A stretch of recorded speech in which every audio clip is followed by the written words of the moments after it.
half in the bag.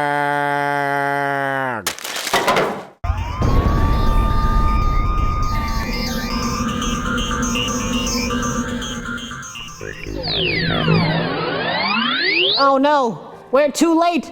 The last 2 humans have died in unrelated manners. Alcoholism and obesity. Horrible, morbid obesity. What? Oh no, sir, we're not dead. We're just very cold and bored. Hey, did you alien fuckers nuke our planet? No, that was your own doing. For we are benevolent aliens, as you would call us. We have been watching you humans for centuries, and we're here to help. Oh, so you've come to help us get down off this mountain? No, I'm here to help you save your species. Okay, now since you're the last 2 left... Don't forget about Mr. Plinkett. Oh, the old man already hung himself. Oh. Oh. There goes the daisy chain. Now it's something entirely different. Shut up and listen. Okay, I'm going to send you both back in time. You will replace your former selves with you. Now, once you're back in time, it is very important that you warn your leaders about the war. The Iranian nuclear treaty was a fucking disaster. You all knew it, but you did it anyway. Yeah, I guess. So what about this fucking house? Will you get this house off the goddamn mountain?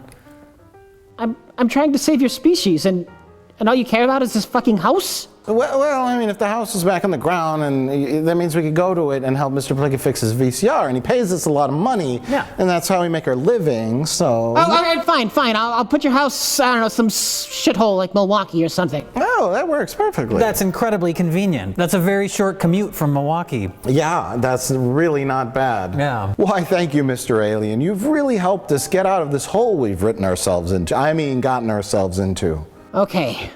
Now prepare yourselves to be sent back in time. Okay. I'm going to operate the conotronic device. Oh my God. Is he masturbating? Or, the conotronic device.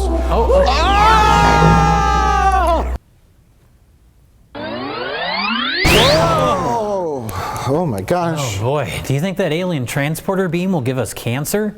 Probably. Oh. Well, hey, we're back in the VCR repair shop. Finally. Oh yeah. Huh. But Jay, wasn't there something really important that we were supposed to do? Yeah. Talk about the Oscars!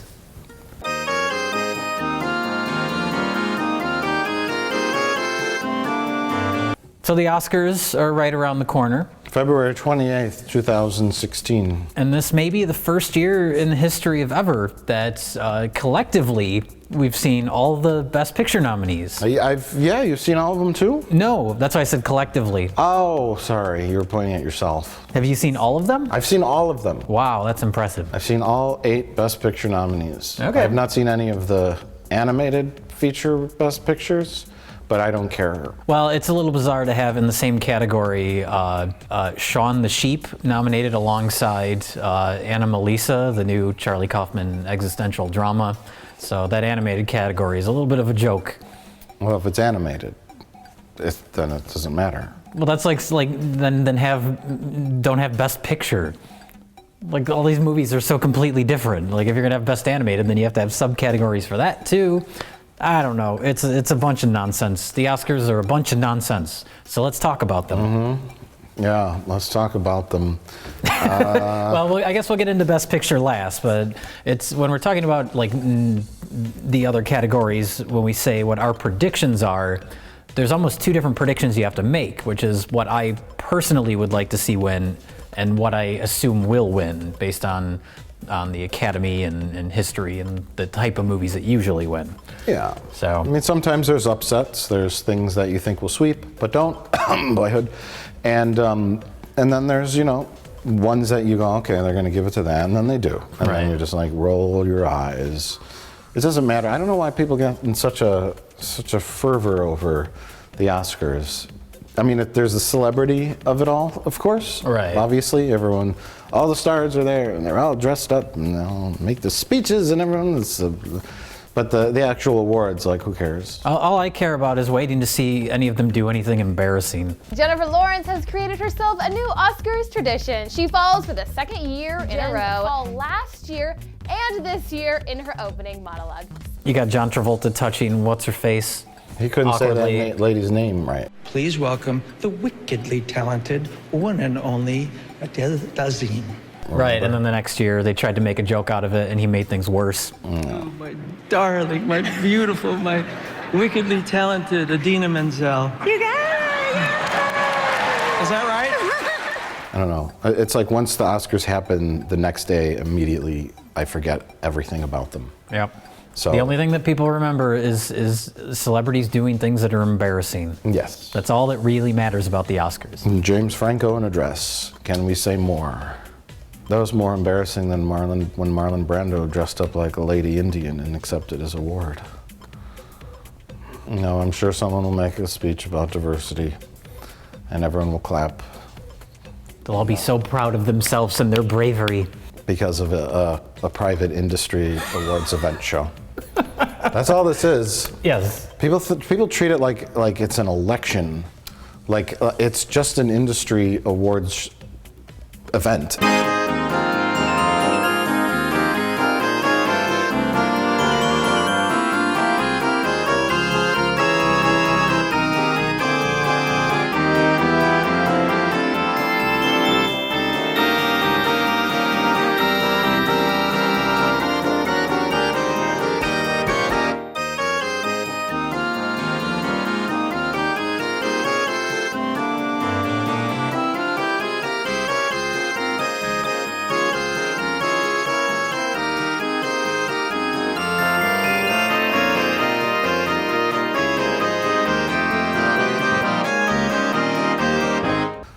Like, I don't know. Well, if we can't look up to celebrities as role models, then who can we look up to? It's also widely known that the Oscars is the Rich White People Drama Awards because comedy feature films don't get Best Picture. Yes. Rarely do sci-fi films or fantasy films get Best Picture. Return of the King did, a couple exceptions, but for the most part, comedy, Annie Hall, right? Yeah. 77. But for the most part, it's White People Drama Awards. So you got Yes. a British accent, you get an Oscar. You play a character with some sort of disability, challenge, or struggle, then you get an Oscar. Make yourself ugly. If you're a pretty person that looks ugly, that's apparently a very brave thing to do. It's like an award for sound design. Krampus did not get an award for sound design, or nomination, I should say, for sound design, even though it had amazing sound design.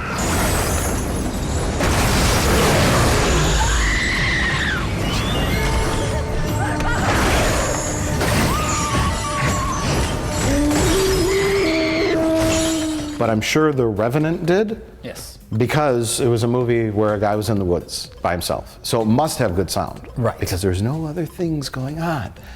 But it had terrible sound. Krampus did, but Krampus was a silly movie about a killer monster on Christmas. That stuff doesn't garner the attention of rich old white men. Yes. So rich old white men go, oh, The Revenant. It's a movie about a guy in the woods. The title almost sounds like something you would hear like as a parody in like a fake Oscars. Yes. The Revenant. Yes. Fine movie, but the movie itself sounds like a joke. So you could complain that there's a lack of diversity this year, but you could also complain that they didn't give Krampus a nomination for sound design and they gave it to The Revenant. I don't even know if this is true. I'm assuming Revenant got a nomination for sound design. And if it didn't, something else stupid did. I'm sure the Danish girl did. Did you hear how she put that teacup down? Oh, it has great sound design. Yes. And so there's a lot of snubs. There's a lot of bias, I guess. Not necessarily all in race. Sure. But in genre and type and all that. And they made that animated category a couple of years ago, but you know, they're not going to make categories for best comedy, the feature film. It's best acting. Right. Mostly drama.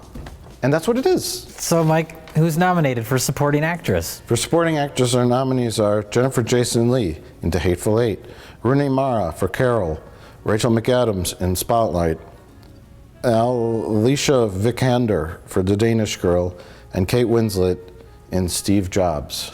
Or Kate more. Winslet played Steve Jobs? Oh, no, she did. That was just really good makeup. Yeah, Kate Winslet, she did a really good job as Steve Jobs. I mean, like, she really pulled it off. It was a weird thing. She kind of looked like Michael Fassbender after they put all the makeup on her.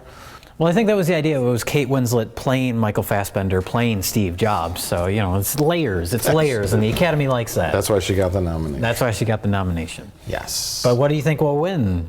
My vote is for Jennifer Jason Leigh for doing the best acting and concealing her shock while Kurt Russell smashed a priceless antique guitar.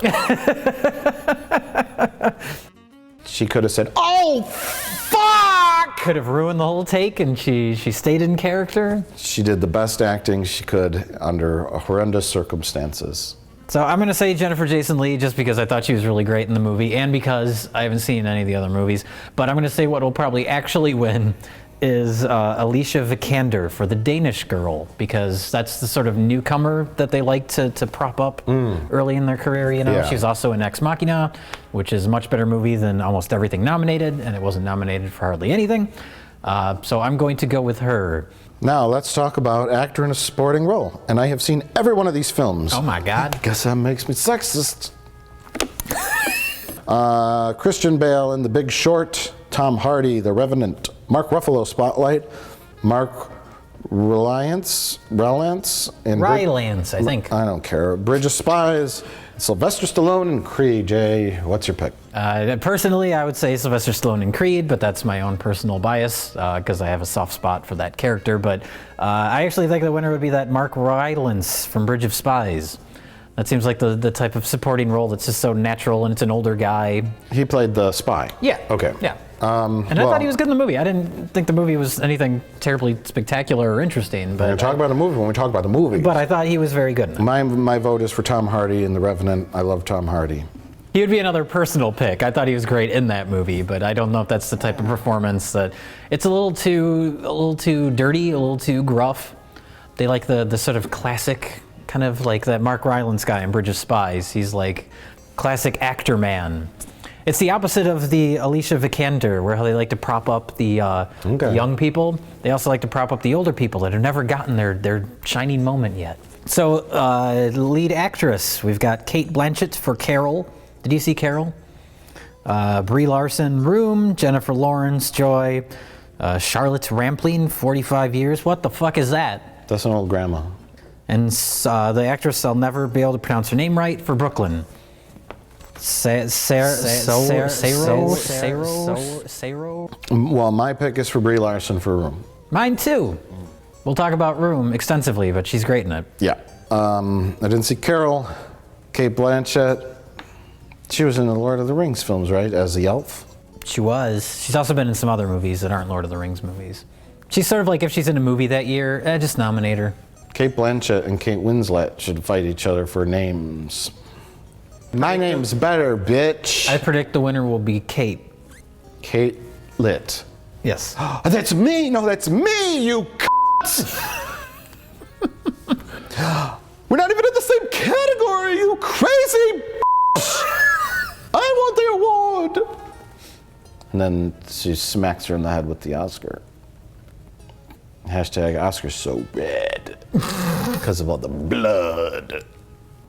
Jennifer Lawrence looks like a little kid playing dress up in everything she's in. That's how I felt about American Hustle. I was like, why is this little kid hanging out with all these older people? But yeah, this Joy movie, one, I don't particularly like David O. Russell. No. And I don't really like Jennifer Lawrence. So it's like, we're gonna make this fucking drama and you're gonna fucking like it. It's gonna be about a woman who made a mop. And we're gonna take this story and it's gonna be so fucking amazing. It felt pretentious. And that's a great David O. Russell impression, by the way. I don't know if you've ever seen interviews with him, but he has that sort of intensity to him. Yeah. And then she's like, they have that line, you do whatever you can to get to the fucking top, and motherfucker. And I'm like, what? Never speak on my behalf about my business again. Did you see that clip where she's berating the guy on his cell phone? No. I pick up the gun. She was at the Golden Globes, and this is where she came off like an ignorant kid, because there was a guy, and they were asking questions at the Golden Globes. I don't know if she won or not, and he was reading off his phone, and she's like, "I don't know, buddy. Why don't you put down your phone?" Yes. Jennifer, Hi. How do you feel for the? How do you see yourself for the Oscars You can't live your night? whole life behind your phone, bro. Huh? You're just not gonna. We can't do that. You gotta live in the now. Sorry. You know. But it turns out he was a foreign language reporter, and he was reading it, trying to translate. Oh, Jesus. His question was, basically, how does, now that you've won the Golden Globe, what do you think your prospects are for the Oscars? Sure. How do you see yourself for the Oscar night? But he phrased it kind of in reverse, and Oscars came out first, and she goes, "I don't know, idiot." And how was We're at the working- Golden Globes. If you put your phone down, you'd know that. And it came off like so ignorant and arrogant. She's been hanging around David O. Russell too much. Yeah, and it was like, it's like he's not tweeting while he's talking to you. He's reading something off his phone. Yeah. And then that was a little story, and I watched the clip, and I'm like, oh my God, how embarrassing for her. Yeah. You gotta live in the now. Sorry. You know. She's a little kid who was in the Hunger Games, and it became popular. And then she had to contractually fulfill her obligation to Mystique. To the X-Men movies. I gotta do this movie where I put on blue paint and walk around naked. It's fucking awful. I'm working with David O. Russell now, and I'm a Hollywood royalty. I'm getting Oscars, and I gotta do this crap, this shit. So she's like most of the other actors and actresses in Hollywood. Yes, but she's not mature enough to hide it yet. Yes. And that's the problem. All of these people are assholes, all of them. They're all big assholes. Right. But they all know how to hide it real well, because they've played the game long enough. Yes. Speaking of assholes, let's talk about actor in a leading role. Well, we have Bryan Cranston in Trumbo, which nobody in the world has seen, including Bryan Cranston. We have Matt Damon for The Martian. Leo for The Revenant, Michael Fassbender for Steve Jobs, which is confusing because I thought that was Kate Winslet, and then Eddie Redmayne in Oscar Bait. Well, this is a tough one. Everyone says Leo should win because he's been in movies a long time, and he acted in The Cold. I'm going to go with that Leo gets quote-unquote snubbed. That's the tradition, is that he gets snubbed. And everyone thinks he'll win this because The Revenant is the greatest thing on earth. It's this year's Boyhood. It's this year's Boyhood. And But look what happened to Boyhood last year. yes, so I don't know. It's a tough one. It definitely won't be Matt Damon. You didn't like his performance as Matt Damon? That movie sucked so hard. Well, we'll talk about that when we get the best pictures. I'm going to say Leo because he ate a raw fish. All right. That's all it takes. So you're taking the cynical approach. I'm taking. Oh yeah, absolutely. I went with all the ones that I say are going to actually win. It's pretty much a cynical approach. Okay. I think this will be the year that he finally gets it, and there'll be articles written about him finally getting his just due. I'm picking the upset win. I'm going with Bryan Cranston for Trumbo. Okay. I have a feeling. All right. You think that'll be the unexpected? It'll be the underdog? unexpected underdog win. Okay. Because everyone loves Bryan Cranston. Plus, that's a movie's about communists in the Hollywood industry and blacklisting and If it's about the industry, then that's a good sign that he will win. all those old crusty old white men were probably around during the blacklist era Yeah. of Wisconsin's own Senator Joseph McCarthy. Proud Senator Joseph McCarthy and his efforts to blacklist communists. And I think that's what the film's about, so all the crusty old white men will pick that. How was this not nominated for Best Picture? But anyway, I'm going for Bryan Cranston for Trumbo. All right. Because everyone's going to go, Bryan Cranston, we love him. And he's going to give a really good speech. Everyone's going to warm It the won't be full cockles. of political bullshit. Yeah, it's going to warm the cockles of everyone's heart, except for Leo, and everyone will be pissed off.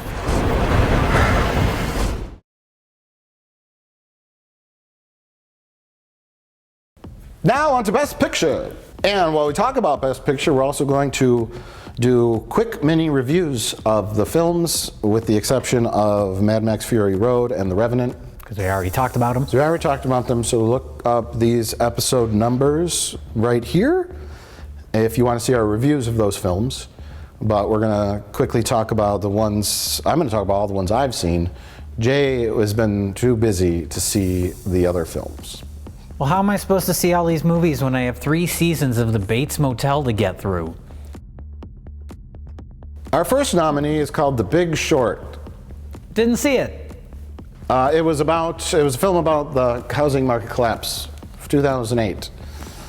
It was a very faux documentary kind of thing, because it was very like, it reminded me of, if you watch a documentary about this subject, the recreations of things that happened, and then characters talk to camera, break the fourth wall. It's kind of funny in parts, and but then it's also a narrative as well.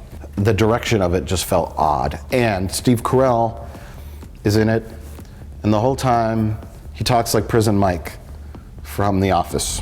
When the hell did we forget all that? The worst thing about prison was the Dementors. They were flying all over the place, and they were scary, and then they'd come down and they'd suck the soul out of your body, and it hurt!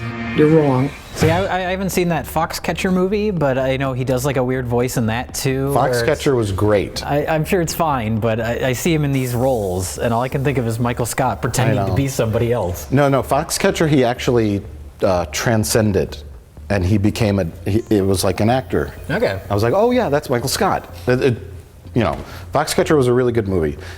They tried their best to do little like fun bits. They're like, here's Margot Robbie in a bathtub to explain to you, about this, and then it cuts to her and she's drinking champagne in a bathtub. Then it's like, here's famous restaurant chef so and so to explain to you this, and he's like, well, the housing market is a piece of meat, and I cut it and then it had a couple, but it didn't do it a lot. It just did it a couple times, and then I'm like, what's going on? And it seemed a little scatterbrained, a little unfocused, and then at the end I was like, I'm not that interested in the housing market collapse. You target strippers with bad loans. And they're all cash rich. Not going to be able to refinance. On all my loans, What do you mean all your loans?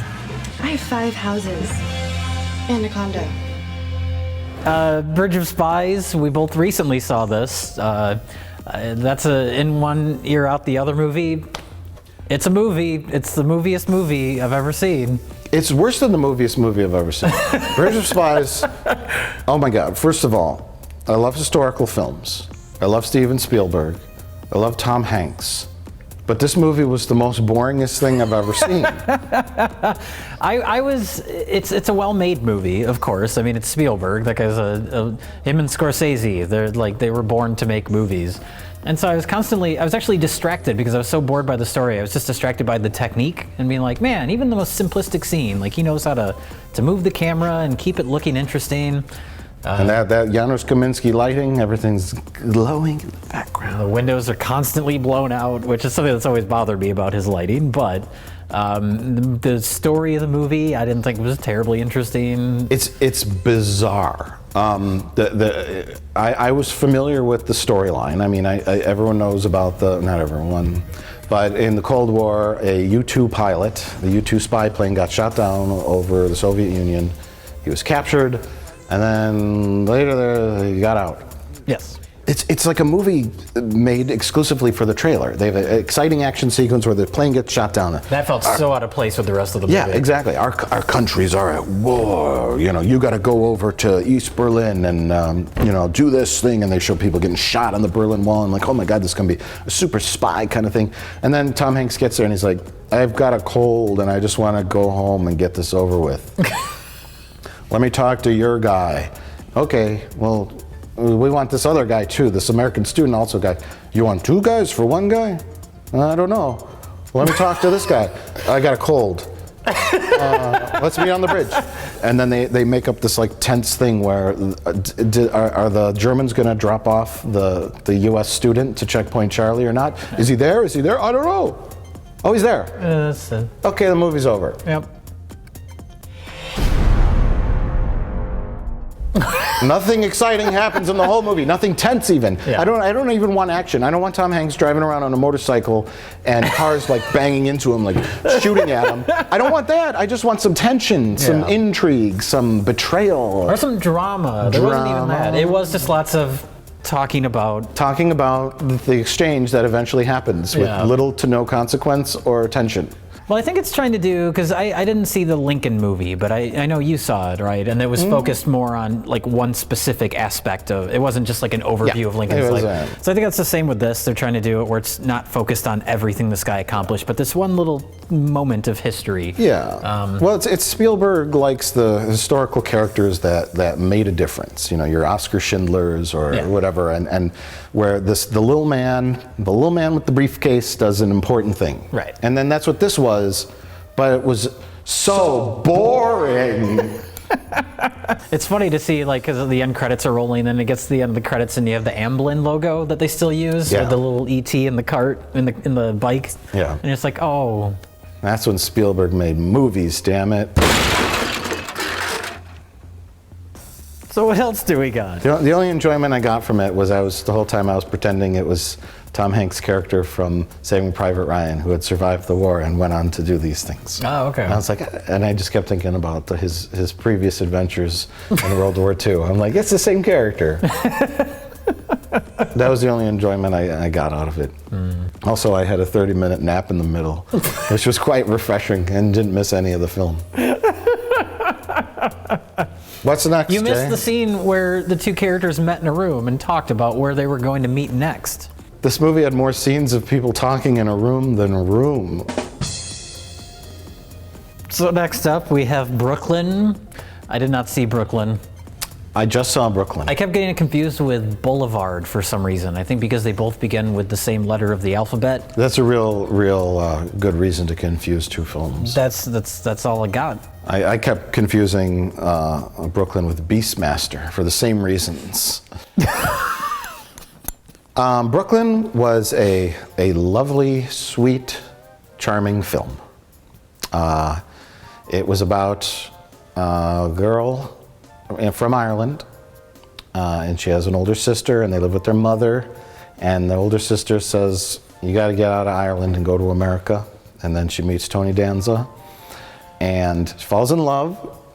It's a straight up classic dramatic coming of age story with some romance and heartbreak, and I gotta make the right choice to get out of my little town and follow my dreams. I guess it was written by Nick Hornby. I think he wrote an adapted screenplay from a novel. She goes back to Ireland, and then they're all trying to well, you could get a job here, and this young man is available, and you can have a life. Like the mother wants her to stay, sure. And then it would become I'm just gonna live and die here. But in America, there's lots of new opportunities. There's lots of different things. There's Tony Danza apparently. Yeah, Tony Danza's there, and then it's a solid movie. It's a classic Oscar-nominated film. Okay. It bordered on a little Nicholas Sparksy.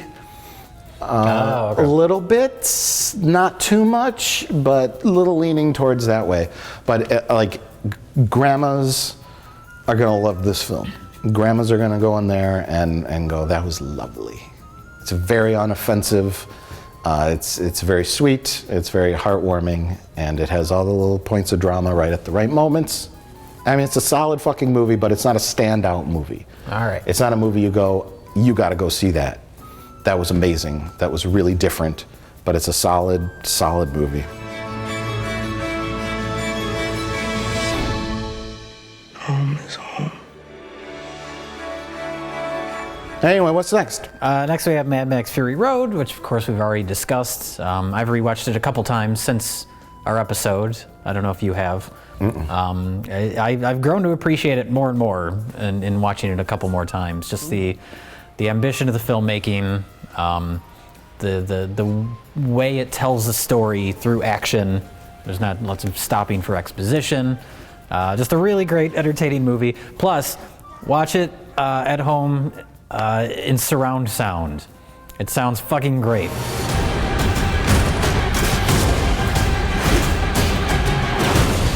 I want them back! They're my property! Well, this is a good point to segue into a slightly different discussion. It's about Best Pictures, and there's a lot of people saying Revenant's gonna win. Revenant's gonna win.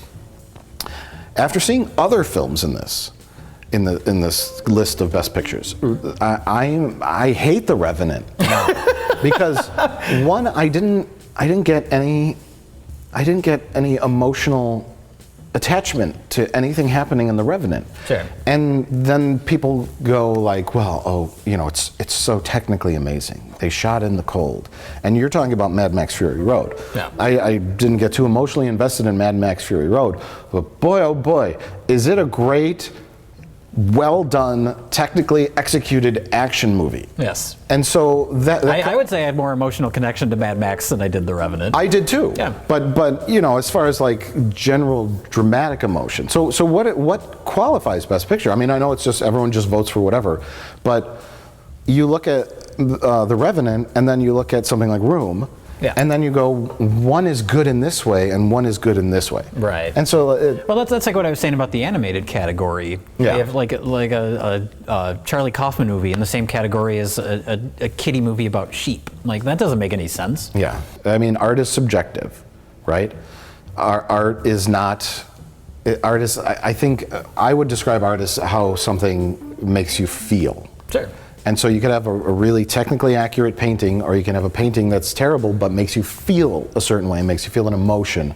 And I think if a work of art draws an emotional response out of you, it's a better work of art than something that's more technically competent, in my opinion. I catch shit sometimes for not caring for Blade Runner. Everyone says, how could you not like Blade Runner? It's the most amazing thing ever. And it's like, I understand on a technical level how amazing that movie is. I get nothing out of that movie, emotionally, story-wise. Yeah. That movie does nothing for me. Yeah.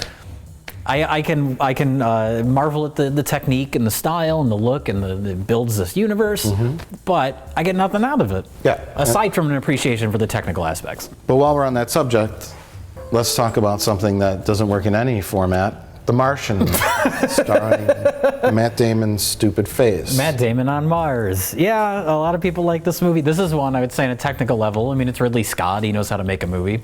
But the whole movie is, oh boy, this is quite a predicament. Got to figure out a way out of this. Okay, I took care of it. Oh, here's another problem. I should figure out how to do something about this. All right, got it.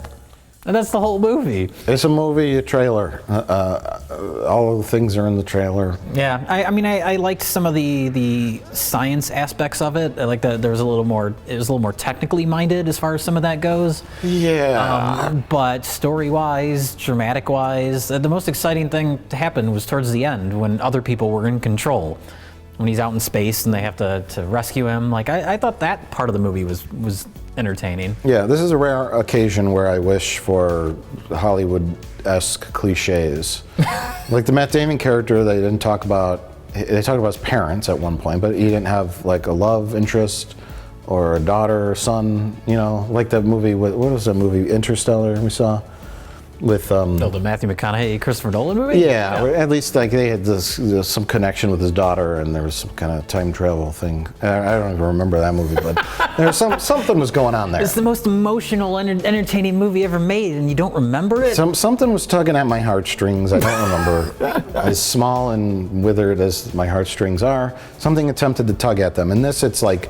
I also appreciate a dry, bland science film, but it was somewhere in the middle. Sure. And Matt Damon was just like, there were no challenges. At one point I was wondering, I'm like, is anything challenging gonna happen? He seems to be doing all right. Making those potatoes out of his poop. Well, the door blew off at one point. That's what happened. It. Yeah, the door blew off, and I'm like, oh fuck, that whole habitat thing's gone, and he's fucked. And then he's like, I put some duct tape over it, and it's working again. That's fine. Like saying these lines, aren't I funny? He was not funny. In your face, Neil Armstrong. There must be some kind of way out of here. Okay, so let's do the math. I have enough food to last for 50 days. He's going to starve to death long before we can help. So I'm gonna have to science the shit out of this. Yeah. I would have preferred like a more wacky, likable actor than Matt Damon. Well, if you have someone that's a little more eccentric to start with, and then as it goes along, they get more desperate, they get more sad and pathetic, they get weaker, skinnier. you see more of a change. Here, at the beginning of the movie, the end of the movie, he has the same personality. I never got any sense that there was any stakes or that he was in any sort of danger. Yeah, I mean, as long-term stakes, maybe. Like, oh my God, in 398 souls, he's going to run out of potatoes. Sure. And then in the last 5 minutes, they show him, like, they have another actor walk out who's all skinny and gross, and then he has a little, like a glued-on beard. And then he's like, I'm sickly now. All of a sudden, isn't this rough? No matter what happens, tell the world, tell my family that I never stop fighting to make it home. Well, it's weird. You look at something like Alien, and there's the scenes early on in that where, I mean, the spaceship feels lived in. It feels real. And the dialogue between the characters, it's overlapping, and it feels so, it almost feels like a documentary. It feels so, like, grounded and real. And then you look at The Martian, and it's Matt Damon just, like, being silly. It's weird. Yeah. Yeah, you want the main character, one, to be likable, and I guess he was somewhat likable, but two, to be flawed and to be in danger and weak, and go through challenges and struggles and really to root for him. Right. And he was just like, I'm Matt Damon, I can do anything. Yeah. I'm gonna science the fuck out of this. Eat that, Neil Armstrong, ha ha ha. Yeah. Aren't I awesome? I don't know. This seemed like a movie for dummies. It kind of reminded me of that Gravity film. I was thinking of Gravity a lot during it, where it's like, there's an interesting story here, but it's never, like, it feels like too much Hollywood schmaltz. Yeah. That sort of keeps it from, keeps you from getting invested. Yes. And keeps it from feeling real. Gravity held up for the first 80% until Sandra Bullock was flying around with the fire extinguisher in space. And that's exactly what happens at the end of this. Yeah. I'm gonna Iron Man the shit out of this. Oh God, can you just die? We'll talk about Spotlight real quick, and then we'll close with The Room. Spotlight was boring. I think the problem, these are all Best Picture nominees, and you're saying they're all boring, Mike. I think the problem is that you're not... I didn't say everything was boring. You're not intelligent enough or hoity-toity enough to appreciate these slow-moving, dramatic films. Maybe. That's possible. Maybe we just watched too much crap on this show.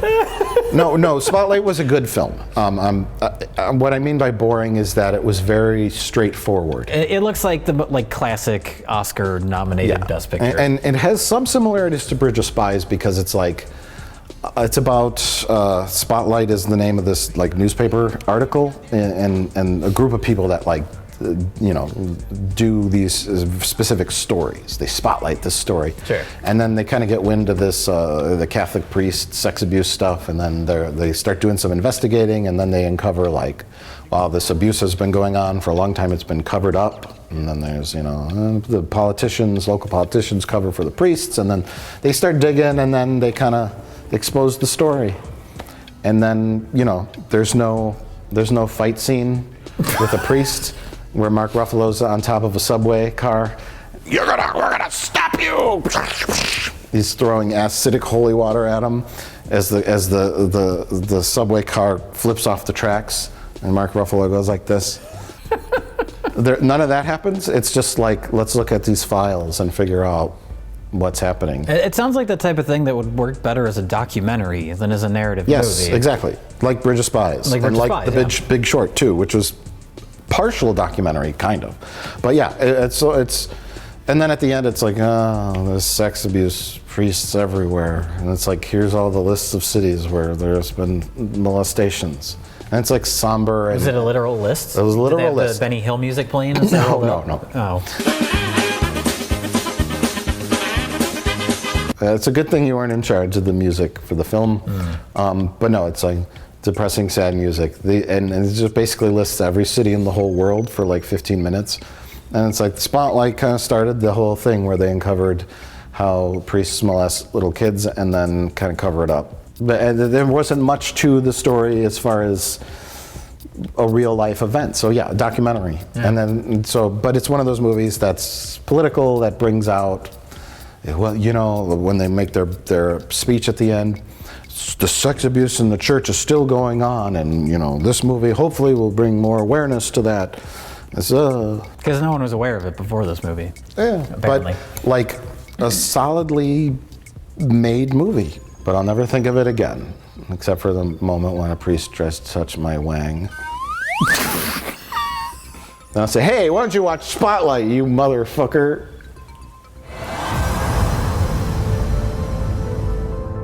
Anyways, let's talk about our last film, and my pick for Best Picture, which you won't get because The Revenant, because they filmed in the cold. Yes.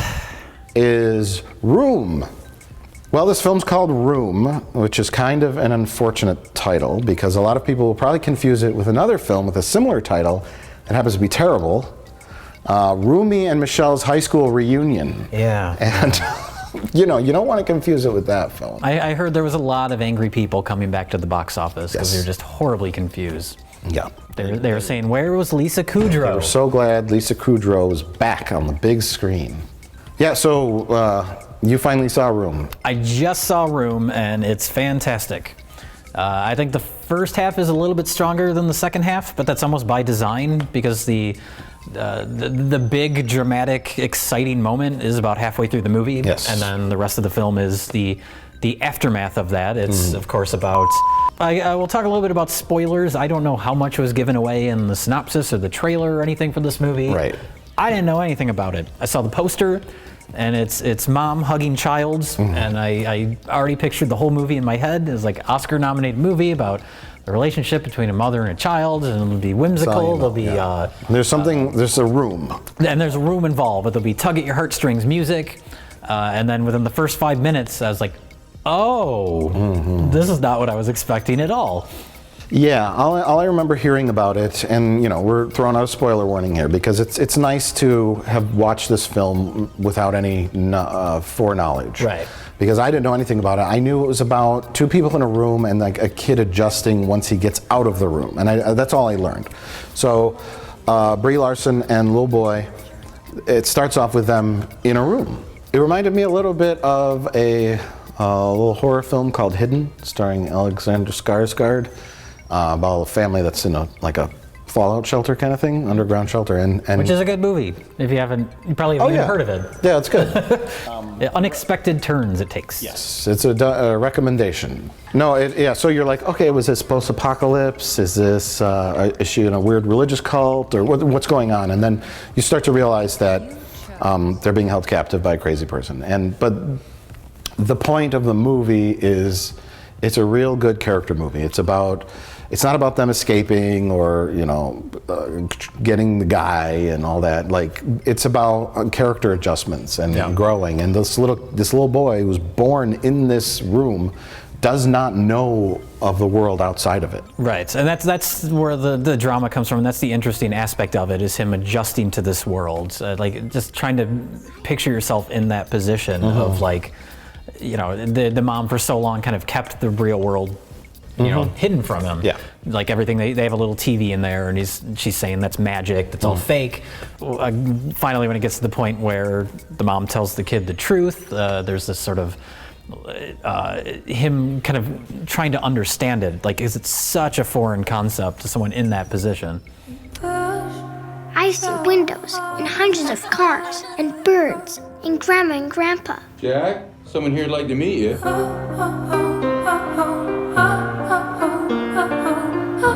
Will he find us? No, he will never find us. It's kind of through the lens of the little kid, and you see there's a lawyer there, there's like media, and then they're going, oh, the guys are going, we got to do this trial, and but they never say what happened to the guy. You see one shot of a TV where they say he was arrested, and then he's never talked about again, which I thought was great because that's not the focus of the story. Yeah, that's like that would have been a real easy drama, like Ploy.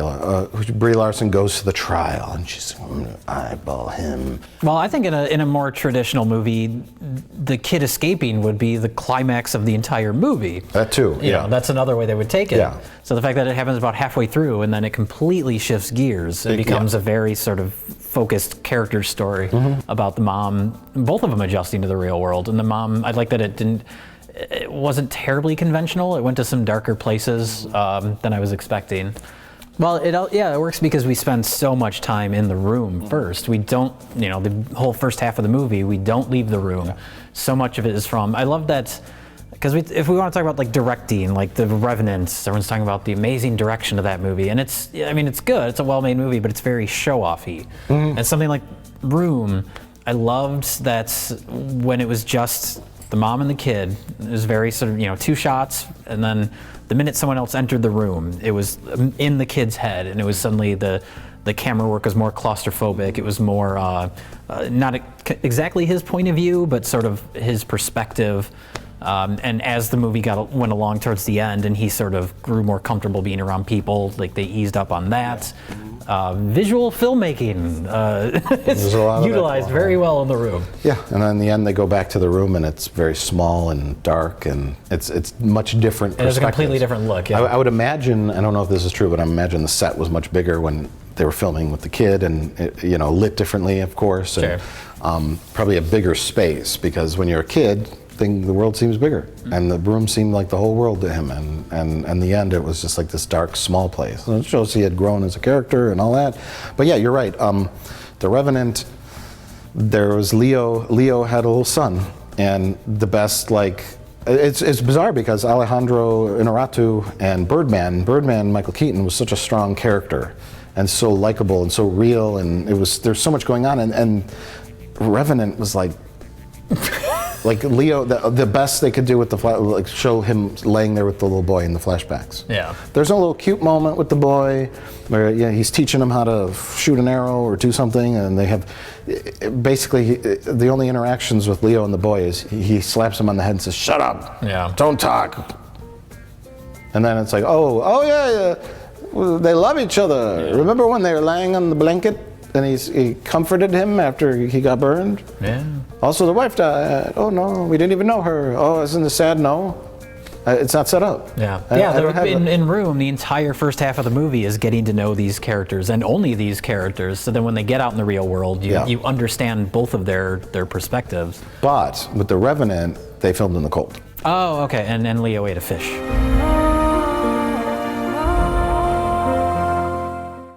Great film. Absolutely. It would be my pick for Best Picture. I don't know if I'm going cynical on this. It might be beyond cynical. I think it might be sort of an underdog. I think it might be the movie that, like Boyhood last year, everyone thought was going to win, and then it didn't. Yeah. Maybe The Room. I'm going to do it. Maybe Room will overtake something like Revenant. I'm hoping Revenant does not win Best Picture, and Romy and Michelle's high school reunion. Shit, I keep doing it too. I know, it's impossible. And Room wins Best Picture. I would also, as an alternate, I would love to see something like Mad Max win, just to see something so unexpected and something that's such a different type of filmmaking, because it happens so rarely. You know, something like Lord of the Rings. You never know. You never know. Just on a pure filmmaking level, as far as like performances, driving a story forward, and being ambitious with the filmmaking. Everything about Mad Max, I think, is great. Ex Machina wasn't nominated, so we can't even say that should win, but. Yeah. Ex Machina, Mad Max, and Room. 3 best movies of the year. You're just not gonna, we can't do that. You gotta live in the now. Sorry. You know? Anyway, that's our Oscar discussion. And our picks, our picks and what we want to win and what we cynically think will win and what will probably win and what probably won't win and who cares.